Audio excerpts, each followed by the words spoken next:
The first thing Karen did at my grandfather's funeral wasn't cry. It wasn't offer condolences. It wasn't even pretend to be sad. She stood up in the middle of the service, heels clicking against the marble floor, and shouted loud enough for everyone to hear, "Where's the will?" The room went dead silent. The priest froze mid-prayer. My hands tightened around the folded program as every head turned toward her. Karen from the Willow Creek WA. Sunglasses still on, arms crossed, a smirk tugging at the corner of her mouth, like this was all just an inconvenient meeting that had gone on too long.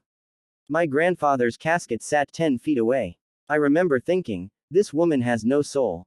She'd been circling my grandfather for years.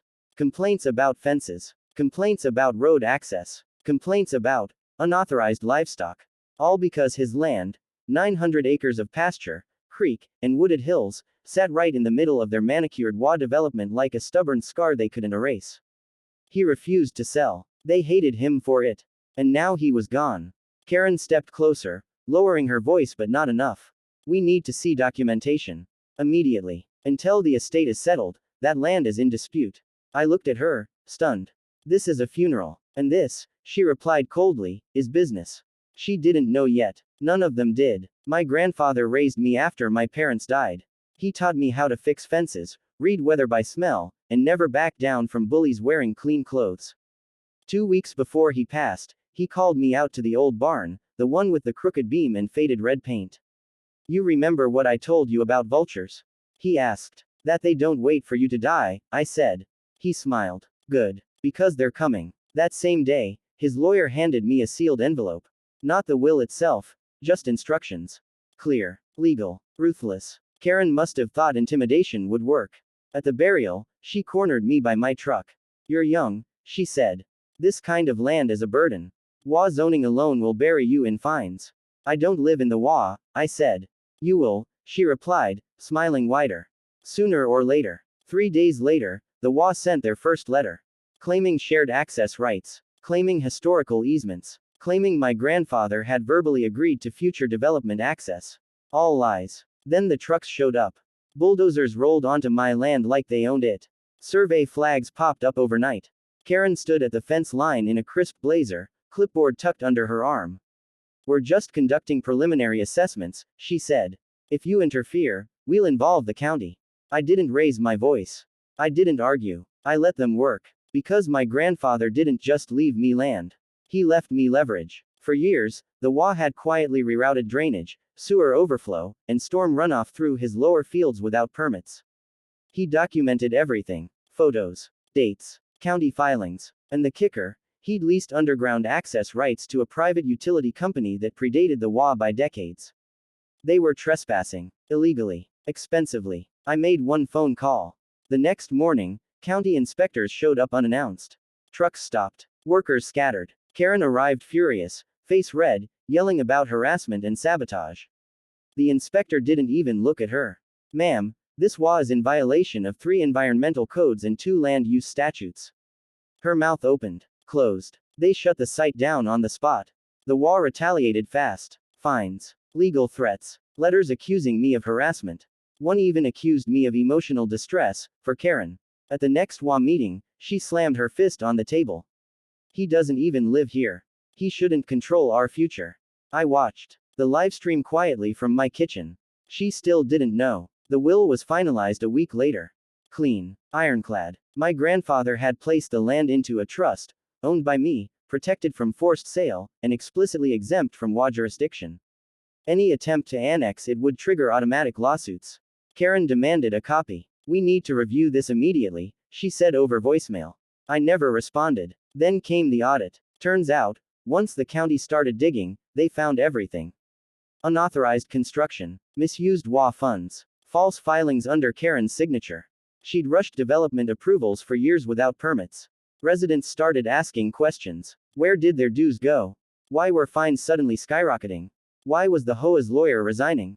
Karen stopped smiling. One night, someone spray painted, "Where's the money?" on the WA clubhouse wall.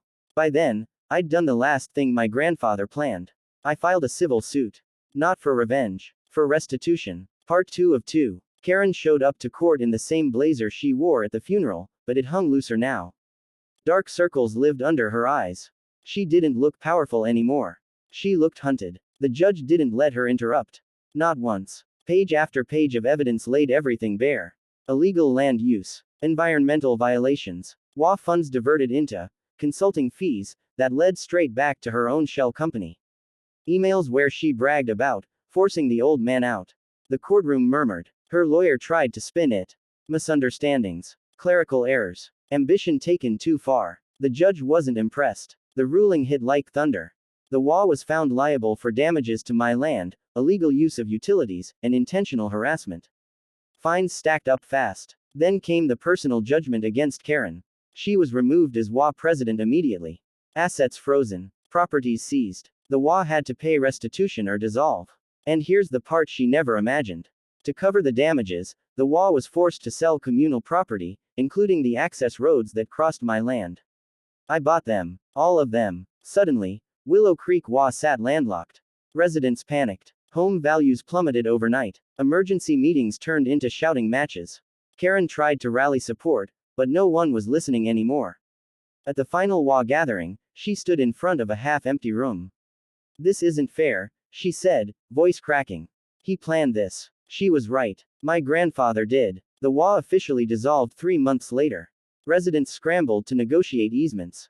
Some apologized. Some begged. I offered fair terms. Transparent. Legal. Karen wasn't invited. I heard she tried to sell her house but couldn't.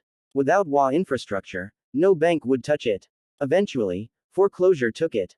The day her house went dark, I walked the fence line at sunset. The land was quiet again. Just wind in the grass. Creek water catching light. I remembered her voice at the funeral. "Where's the will?" It was right where it needed to be. Buried deep. Waiting. And when she tried to dig it up, she lost everything. Karen showed up to court wearing the same black blazer she had worn at the funeral, as if she thought it gave her authority. But authority doesn't come from clothes. It comes from truth, and she had none left. She avoided my eyes as the hearing began. The courtroom felt heavy, like everyone already knew how this would end. When the judge asked for opening statements, Karen's lawyer stood up confident at first, talking about complex property disputes and miscommunications between private landowners and community organizations. Then my lawyer started. He didn't raise his voice. He didn't dramatize anything. He simply laid the evidence out. Piece by piece, like bricks in a wall that slowly boxed Karen in. Photos of drainage pipes secretly redirected into my land. County records proving no permits existed. Emails from Karen herself instructing contractors to ignore the rancher, he's old and won't fight back. Financial statements showing HOA funds drained into a consulting company that existed only on paper, hers. The judge leaned forward. Karen's face drained of color. Residents from Willow Creek HOA filled the back benches. These were the same people who once cheered her strict rules and loved how she fined problem neighbors. Now they whispered to each other, panic spreading as they realized their own money had funded her empire. When Karen finally spoke, her voice shook. "I was protecting the community." The judge looked unimpressed. "You were exploiting it." That sentence ended her reign. The ruling was devastating. The HOA was ordered to pay millions in damages and fines. Karen was personally held liable for fraud, harassment, and environmental violations. Her authority vanished in seconds. But the real collapse came afterward. The HOA didn't have the money. To cover the judgment, they were forced into liquidation. Common assets were listed for sale. Green spaces, storage lots, and most importantly, the private access roads that crossed my land to connect their development to the main highway. That's when my final move came into play. I bought every single one.